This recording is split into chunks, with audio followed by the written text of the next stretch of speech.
We got a diagnosis when he was about 6.5 years old, and it was a condition called rod cone dystrophy, which is a rare incurable retinal disease. When the doctors told us that he had this diagnosis and that he would basically go blind, is what they actually told me. Sorry.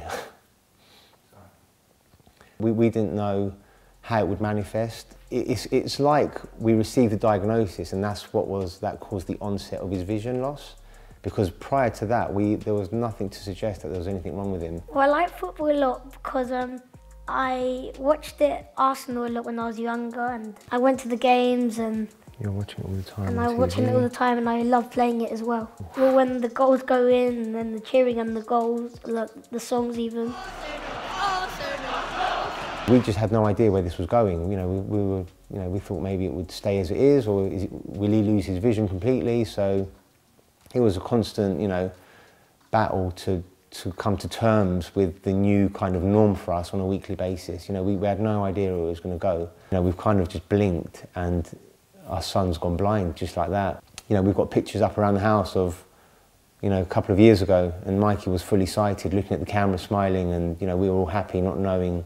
We did try and do something which was a form of acupuncture.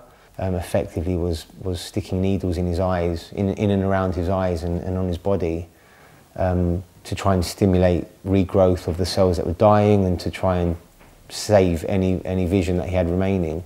And even when he'd lost his vision completely, and before England came, I'd still ask him what he'd want to be, and he'd always say a footballer. So it turns out he may be one. And we'd never heard of blind football. It was something new to us, so we didn't even know whether it even existed.